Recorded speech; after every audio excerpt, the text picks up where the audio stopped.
الحمدللہ نحمدہ ونصلی علی رسولہ الکریم والمہدی الموعود علیہ الصلاۃ والتسلیم، اما بعد۔ حضرت والدی مرشدی قبلہ دامہ اقبالہم، فقراء عظام و معزز مصلیان کرام، حدود دائرہ مہدویہ کتاب سے مضامین کو پڑھ کر سنایا جا رہا ہے۔ گزشتہ نشست میں آپ نے اس کتاب کے چھٹے باب سے کہ جس میں اخلاق کا بیان کیا گیا ہے، یعنی دائرے کے فقراء میں کیسے اعلیٰ اخلاق حسنہ تھے، ان کے تعلق سے اس باب میں باتیں رقم کی گئی ہیں۔ ہم نے کچھ باتوں کو کل سماعت فرمایا۔ آئیے اسی باب سے، اس چھٹے باب سے جو بقیہ مضامین ہیں، جو باتیں ہیں، ان کو ہم پڑھ کر سنتے ہیں، سمجھتے ہیں۔ مؤلف صاحب لکھتے ہیں کہ سیدنا مہدی علیہ السلام کی عادت مبارکہ یہ تھی کہ دن میں جتنی مرتبہ آپ مسجد میں تشریف لاتے،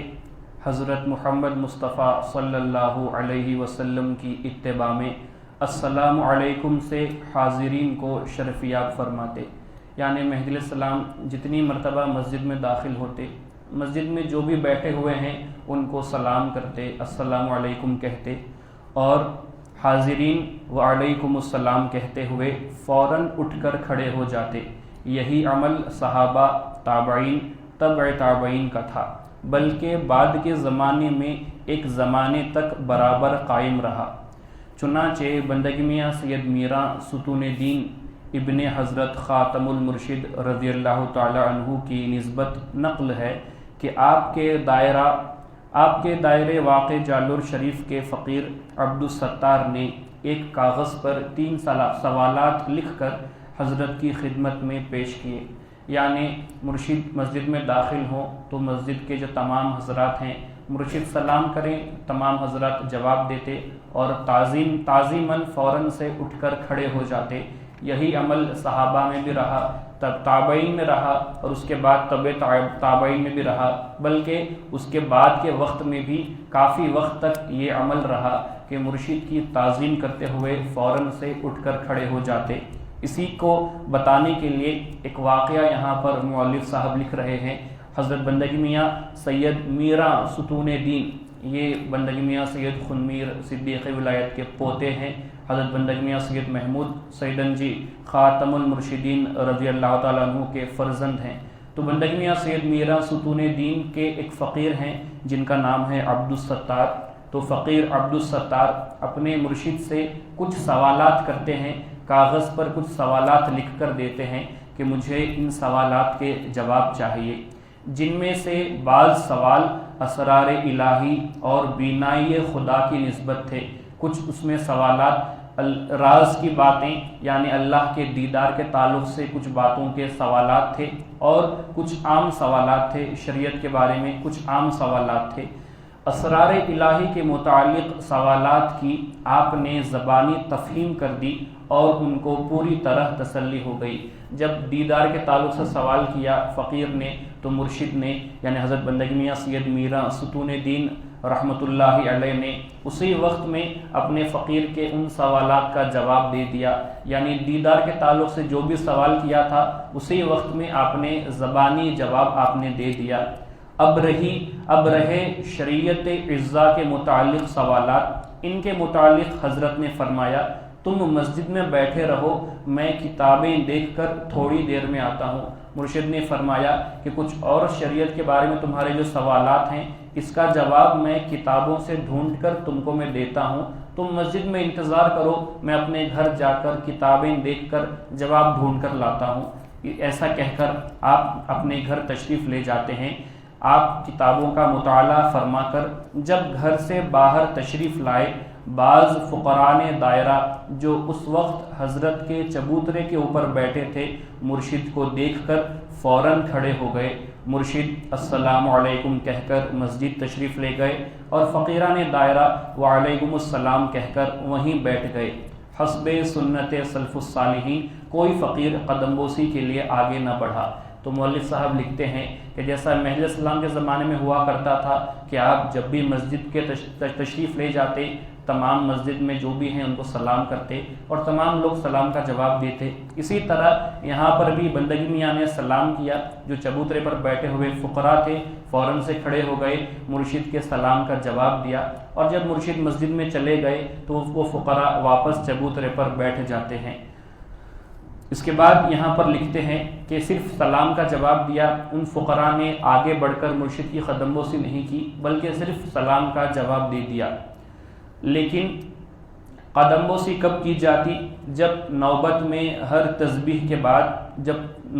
رات میں نوبت جاگتے، ذکر اللہ میں بیٹھتے، جب تسبیح کہی جاتی، تسبیح کے بعد قدم بوسی، مرشد کی قدم بوسی کرتے۔ زیارت بزرگان سے مشرف ہو کر دوسرے مقامات متبرکہ کو جاتے وقت تسبیح کے بعد، یعنی دوسرے مقامات کو زیارت کے لیے جب جاتے تو وہاں پر بھی تسبیح کہی جاتی، تو اس تسبیح کے بعد قدم بوسی ہوتی۔ شب قدر کی تسبیح کے بعد قدم بوسی ہوتی۔ جہاد کو روانہ ہوتے وقت مرشد کی قدم بوسی ہوتی۔ بحر-عام یعنی بحرِ فیض ولایت محمدیہ مقیدہ مطلقہ برائے خاص و عام کے روز ناریزہ لیتے اور تسبیح کے بعد قدم بوسی کرتے۔ تربیت ہونے کے بعد مرشد کی قدم بوسی کرتے۔ مرشد سے علاقۂ دینی برائے حصول دیدار خدا کرنے کے بعد قدم بوسی کرتے، یعنی مرشد سے جب علاقہ لگاتے اللہ کا دیدار حاصل کرنے کی نیت سے، کسی مرشد سے جب علاقہ لگاتے تو اس وقت مرشد کی قدم بوسی کرتے۔ ترک دنیا کے بعد کرنے کے بعد قدم بوسی کرتے۔ ہجرت وطن کر کے مرشد کی صحبت میں آنے کے بعد مرشد کی قدم بوسی کرتے۔ نیز مرشد سے تعلیم اور تفہیم حاصل کرنے وغیرہ اہم کاموں کے موقع پر قدم بوسی کی جاتی۔ جب مرشد کوئی علم کی بات سکھاتے تو مرشد سے تعلیم حاصل کرنے کے بعد ایسے اہم کاموں کے وقت مرشد کی قدم بوسی کی جاتی، اور باقی وقتوں میں صرف سلام کیا جاتا۔ تو یہاں پر مولوی صاحب لکھتے ہیں کہ قدم بوسی ایسا بھی نہیں کہ اس کو ایک ایسی عادت بنا لینا کہ بار بار مرشد کی قدم بوسی کر رہے ہیں کہ جس میں کوئی مطلب باقی نہیں رہتا، کیونکہ اگر کوئی ایسا کام ہے کہ جو بار بار کیا جا رہا ہے تو انسان کے ذہن سے اس کام کی جو اہمیت ہے وہ ختم ہو جاتی ہے۔ تو اسی لیے ایسے خاص مواقعوں پر مرشد کی قدم بوسی کرتے، ورنہ بقیہ مواقع پر صرف مرشد کو سلام کیا جاتا، یا پھر مرشد سلام کرتے تو صرف سلام کا جواب دیا جاتا۔ اب اس موقع پر میں یہ کہنا چاہتا ہوں، یہ میرا ذاتی خیال ہے، میری رائے ہے، ہو سکتا ہے کہ میں غلط بھی ہو سکتا ہوں، لیکن میرا خیال یہ کہ جب ہم قدم بوسی کرتے ہیں تو ہم کو چاہیے کہ قدم بوسی اگر کر رہے ہیں تو وہ عقیدت کے ساتھ ہونی چاہیے۔ ایسا نہیں کہ ہر کوئی قدم بوسی کرتا ہے تو میں نے اگر نہیں کیا تو نا اتفاقی پیدا ہو جائے گی، مرشد کہیں گے کہ تم نے قدم بوسی کیوں نہیں کی، تو مرشد کے ڈر سے لوگوں کو دیکھ کر یا صرف عادتاً قدم بوسی نہیں کرنا ہے، بلکہ دل میں عقیدت ہے تو ہی قدم بوسی کے لیے آگے بڑھنا چاہیے۔ اور قدم بوسی کا طریقہ بھی یہ ہے، قدم بوسی کس کو کہتے ہیں کہ مرشد کے قدموں کو ہم بوسہ دے رہے ہیں، اور ہم دیکھتے ہیں کہ بعض مقامات پر یا پھر بعض لوگوں کی عادت ہوتی ہے کہ قدم بوسی کرنا بھی ہے اور ٹھیک سے بھی نہیں کرنا چاہتے، یعنی وہ کام کر بھی رہے ہیں لیکن لگتا یوں ہے کہ وہ زبردستی کام کر رہے ہیں، یعنی فقط گھٹنے تک ہاتھ کو لے جاتے ہیں اور اپنے ہاتھ کو اپنے سینے پر مار لیتے ہیں۔ یہ قدم بوسی نہیں، اس میں بوسہ کہاں ہے، اس میں قدم کہاں ہے؟ گھٹنا بوسی کا تو کوئی عمل نہیں ہے، قدم بوسی کی بات ہو رہی ہے، یعنی قدم تعظیماً جو ہے مرشد کے تعلق سے عقیدت ہے تو آگے بڑھنا ہے، مرشد کے قدموں پر ہاتھ لگا کر اپنے ہاتھوں کو چومتے ہیں، بوسہ دیتے ہیں، اس عمل کو قدم بوسی کے نام سے یاد کیا جاتا ہے۔ یہ سجدہ نہیں ہے، جیسے غیر مذہبی حضرات ہم سے کہتے ہیں کہ یہ قدم بوسی کیا ہے، یہ تم سجدہ کیوں کر رہے ہو، یہ سجدہ نہیں ہے۔ سجدہ تو جو ہم نماز میں کرتے ہیں اسی کو سجدہ کہا جاتا ہے، اور قدم بوسی کرنا یہ رسول اللہ صلی اللہ علیہ وسلم سے ثابت ہے کہ ایک صحابی آتے ہیں، آ کر حضور نبی کریم صلی اللہ علیہ وسلم کے قدموں کو بوسہ دیتے ہیں، اور اس کے بعد حضور ارشاد فرماتے ہیں کہ اگر تم اپنی ماں کے قدموں کو بوسہ دو گے تو اس کا مطلب یہ کہ تم نے جنت کی چوکھٹ کو تم نے بوسہ دیا۔ اب اگر قدم بوسی کرنا کوئی غلط کام ہوتا، ناجائز کام ہوتا، تو حضرت رسول اللہ صلی اللہ علیہ وسلم کیا غلط کام ہوتا ہوئے دیکھ کر وہ خاموش رہیں گے؟ ہرگز بھی نہیں۔ آپ فوراً اپنے صحابی کو روک دیتے کہ یہ تم کیا کرتے ہو، یہ غلط کام ہے، آپ فوراً سے روک دیتے۔ آپ نے روکا نہیں بلکہ آپ نے ترغیب دلائی کہ اپنی ماں کے قدموں کی بھی اگر قدم بوسی کی جاتی ہے، قدموں کو چوما جاتا ہے، تو اس کا مطلب یہ ہے کہ تم گویا کہ تم جنت کی چوکھٹ کو تم بوسا دے رہے ہو، یعنی قدم بوسی کی ترغیب دلائی گئی۔ تو جب قدم بوسی کی جاتی ہے تو ہم کو چاہیے کہ دل میں عقیدت ہو، اس وقت قدم بوسی کی جائے۔ کوئی زبردستی تو نہیں، کوئی مرشد یہ نہیں کہیں گے کہ آؤ اور میری قدم بوسی کرو، نہ محل السلام نے یہ فرمایا کہ آؤ میری قدم بوسی کرو، نہ رسول اللہ نے یہ فرمایا صحابہ سے کہ آؤ تم میری قدم بوسی کرو، بلکہ صحابہ کرام خود ان کے دل میں عقیدت تھی، محبت تھی، تو اس عقیدت کے چلتے جا کر حضور صلی اللہ علیہ وسلم کے قدموں کو بوسا دیا کرتے۔ بوسا، قدموں کو بوسا دینا یہ تو پھر بھی آسان ہے، ذرا سوچ کر دیکھیے کہ صحابہ کرام کا عمل کیا ہوا کرتا۔ جب حضور نبی کریم صلی اللہ علیہ وسلم وضو فرماتے وقت تمام صحابہ کرام رسول اللہ صلی اللہ علیہ وسلم کو گھیر لیا کرتے، اطراف میں کھڑے ہو جاتے۔ حضور صلی اللہ علیہ وسلم جب وضو فرماتے، وضو کا پانی آپ کے ہاتھوں سے زمین پر گرنے نہیں دیتے، اور تمام صحابہ کرام لپک کر اس پانی کو لے لیتے، کوئی پی لیتا، کوئی اپنے چہرے پر لگا لیتا۔ اگر پانی زمین پر بھی گر جاتا، اس زمین پر گرے ہوئے پانی کہ جو مٹی میں مل گیا ہے، اس مٹی کو اٹھا کر کھا لیتے، اپنے چہروں پر لگا لیا کرتے۔ تو کیا رسول اللہ صلی اللہ علیہ وسلم نے یہ کہا تھا کہ اے میرے صحابہ آؤ میں وضو کرتا ہوں، میرے پانی کو نیچے گرنے مت دینا، اگر نیچے گر جائے تو مٹی کو اٹھا کر چہرے پر لگا لینا یا کھا لینا؟ کیا یہ باتیں رسول اللہ صلی اللہ علیہ وسلم نے خود سکھائی تھی؟ ہرگز بھی نہیں، بلکہ صحابہ کرام کے دل میں جو محبت تھی، جو عقیدت تھی، اسی محبت نے یہ تمام کام خود بخود صحابہ کو سکھا دیے۔ تو قدم بوسی یہ بھی ایک ایسا عمل ہے کہ مرشد سے اگر عقیدت ہے، محبت ہے، تو ہی آگے بڑھنا ہے۔ فقط عادتاً یا پھر لوگوں کی دیکھا دیکھی یا پھر مجبوراً، جیسے میں نے کہا کہ ٹھیک سے قدموں کو ہاتھ بھی نہیں لگاتے اور صرف گھٹنے تک ہاتھ کو اشارہ کرتے ہیں اور سینے پر مار لیتے ہیں یا بوسہ دے دیتے ہیں، ایسا کرنے سے مجبوراً زبردستی قدم بوسی ہم کو نہیں کرنی چاہیے، بلکہ مرشد سے عقیدت رکھتے ہوئے تعظیماً ہم کو قدم بوسی کا عمل ہم کو کرنا چاہیے۔ اس کے بعد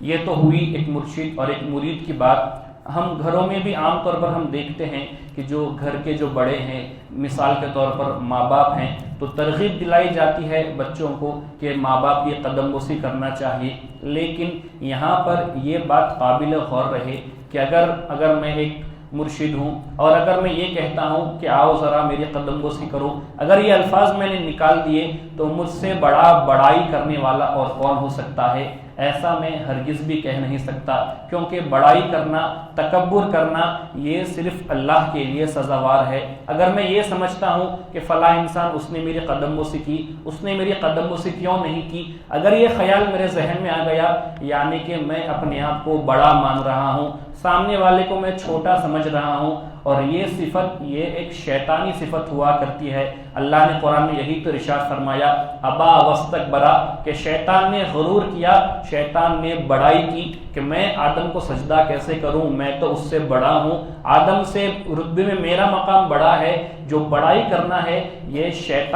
جو شیطان نے کام کیا، شیطان ایک مخلوق ہے، اس کے لیے یہ کام غلط تھا۔ بڑائی کرنا، تکبر کرنا یہ صرف اللہ کے لیے سزاوار ہے۔ تو اگر ہم اپنے گھر کے بڑے ہیں تو ہم کو کبھی ہمارے دل میں یہ خیال نہیں آنا چاہیے کہ میرے گھر میں جو میرے سے چھوٹے ہیں وہ آ کر میری قدم بوسی کیوں نہیں کرتے۔ اگر ایک محفل ہے، تمام بڑے لوگ وہاں پر بیٹھے ہیں، اگر کوئی اس میں سے رتبے میں یا عمر میں چھوٹا انسان گھر میں داخل ہوا تو وہ باری باری سے سب کی قدم بوسی اگر کرتا ہے، اگر قدم بوسی نہیں کرتا تو اس کے بارے میں بری باتیں کہی جاتی ہیں کہ یہ کیسا ہے، اس کے اندر ذرا اخلاق نہیں، میں بڑا ہوں، میں بیٹھا ہوا ہوں، میرے پاس آ کر قدم بوسی نہیں کرتا۔ اس طرح کی جو باتیں ہیں یہ تکبر کی باتیں ہیں، گھمنڈ کی باتیں ہیں، بڑائی کی باتیں ہیں، ہمارے اندر یہ خیال نہیں آنا چاہیے۔ ہاں، اپنے بچوں کو سکھانا چاہیے کہ اے میرے بیٹے یا اے میری بیٹی، اگر کوئی بڑا ہے اس کی قدم بوسی جا کر کرو، یہ نہیں کہ میں بڑا ہوں میری قدم بوسی آ کر کر لو،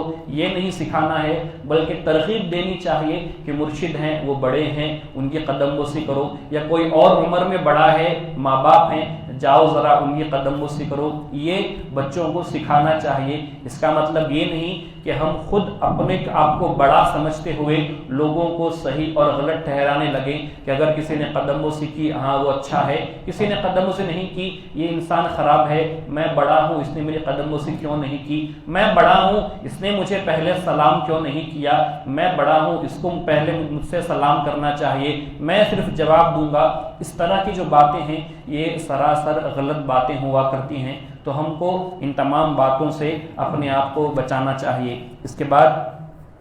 سیدنا مہدی علیہ السلام کی ایک اور عادت کے تعلق سے حضرت مؤلف صاحب فرماتے ہیں کہ سیدنا مہدی علیہ السلام کی عادت مبارکہ تھی کہ نماز فجر کے بعد ہاتھوں میں غلیل لے کر چڑیا اڑاتے تاکہ ان کی چہچہاہٹ سے ذاکرین کی توجہ اس طرف مائل ہو کر ذکر اللہ میں خلل اندازی نہ ہو۔ یعنی فجر کی نماز کے بعد جب تمام فقراء تمام صحابہ ذکر کر رہے ہیں تو مہدی علیہ السلام غلیل لے کر اگر کوئی چڑیا پاس کے درخت میں چڑیا بہت ساری اگر آ کر چہچہا رہی ہیں آواز کر رہی ہیں تو مہدی علیہ السلام ان چڑیا کو غلیل کی مدد سے اڑا دیا کرتے تاکہ جو ذکر کر رہے ہیں ان کے ذکر میں ان کو خلل نہ پہنچے، ان کی آواز کی طرف چڑیا کی پرندوں کی آواز کی طرف ان کا دھیان نہ چلا جائے، ذکر سے دھیان نہ ہٹ جائے۔ اسی لیے مہدی علیہ السلام پرندوں کو اڑا دیا کرتے تاکہ ذکر کرنے والے اطمینان سے ذکر اللہ میں مشغول رہیں۔ اسی کے بعد اخلاق صحابہ یعنی صحابہ کرام صحابہ اعظام رضوان اللہ تعالی علیہ مجمعین، ان کی بھی عادت تھی کہ اگر اپنے دائرے سے دوسرے مرشد کے دائرے کو تشریف لے جاتے تو تنہا جاتے، اگر کوئی فقیر ساتھ آنا چاہتا تو منع کر دیتے۔ مزاجوں میں اس قدر نیستی تھی کہ چھوٹوں کو بھی اپنے برابر سمجھتے۔ صحابہ کرام بھی ان کا بھی عمل تھا کہ وہ اتنی نیستی اتنی عاجزی ان کے پاس موجود تھی کہ اگر وہ کہیں دوسرے دائرے کو جا رہے ہیں تو ذرا سوچ کر دیکھیے کہ ہوتا کیا ہے۔ دنیاوی اعتبار سے آپ ذرا نظریے سے آپ دیکھیے کہ اگر کوئی انسان کی جو رتبے میں بڑا ہے وہ اکیلا کہیں پر نہیں جاتا، اپنے ساتھ اپنے نوکروں کو خادموں کو لے کر جاتا ہے، ایک قافلہ بنا کر چلتا ہے کہ میں بڑا ہوں میں چلتا ہوں، میرے پیچھے اتنے تمام لوگ چلتے ہیں، اور اپنی بڑائی کو ظاہر کرتے ہوئے قافلے کی شکل صورت اختیار کر کے وہ سفر کیا کرتا ہے۔ لیکن ایسی بات کو بھی اتنی بات کو بھی صحابہ نے گوارا نہ کیا۔ اگر کہیں باہر جاتے کوئی فقیر کہتا کہ ہم بھی آئیں گے تو کہتے کہ نہیں میں اکیلا چلا جاؤں گا، تم کو میرے ساتھ آنے کی میرے پیچھے پیچھے چلنے کی تم کو ضرورت نہیں، میں اکیلا چلا جاؤں گا، یہ کہہ کر صحابہ کرام اکیلے سفر کر لیا کرتے تھے۔ یعنی اتنی بھی بڑائی ان کے اندر جو ہے موجود نہیں تھی، حالانکہ بڑائی کرنے کی ہر وجہ ہر بات ان کے اندر موجود تھی۔ علم ان کے پاس تھا، عمل ان کے پاس تھا، پرہیزگار تھے، متقی تھے، گناہوں سے بچے ہوئے تھے، سب سے بڑھ کر بات یہ کہ اللہ کا دیدار کرنے والے تھے۔ بڑائی کرنے کی ہر وجہ ان کے پاس تھی، لیکن پھر بھی انہوں نے کبھی بڑائی نہیں کی۔ اور ایک ہم ہیں کہ ہمارے پاس نہ علم ہے، نہ ہمارے پاس عمل ہے، نہ ہم متقی ہیں، نہ ہم پرہیزگار ہیں، بلکہ گناہوں میں ڈوبے ہوئے ہیں، لیکن باوجود اس کے ہمیشہ اپنی بڑائی کو ہم ظاہر کرتے رہتے ہیں کہ میں بڑا ہوں، سامنے والا چھوٹا، سامنے والا حقیر ہے اور میں بزرگ ہوں۔ تو یہ ہماری بہت بڑی خرابی ہوا کرتی ہے۔ انشاءاللہ ابھی آج کے لیے بس اتنا ہی۔ اگلی نشست میں آئندہ آنے والی نشست میں ہم اسی باب سے جو بقیہ ادھورے مضامین ہیں ان کو پڑھ کر سنیں گے۔ اللہ تعالیٰ سے دعا ہے اللہ تعالیٰ ہم تمام کو نیک توفیق عنایت فرمائے۔ مہدی علیہ السلام اور صحابہ کرام کے اندر جو اخلاق حسنہ، اوصاف حمیدہ تھے، جو نیستی عاجزی ان کے پاس پائی جاتی تھی، اللہ تعالیٰ سے دعا ہے کہ اس کا ایک ذرہ ہم کو بھی عنایت ہو جائے تاکہ ہمارے اندر بھی اچھے اخلاق پیدا ہو جائیں۔ اللہ سے دعا ہے ہم تمام کو اللہ تعالیٰ ایک سچا مہدوی مسلمان بن کر زندگی بسر کرنے کی نیک توفیق عنایت فرمائے۔ آمین ثم آمین، وآخر الدعوانا ان الحمد للہ رب العالمین۔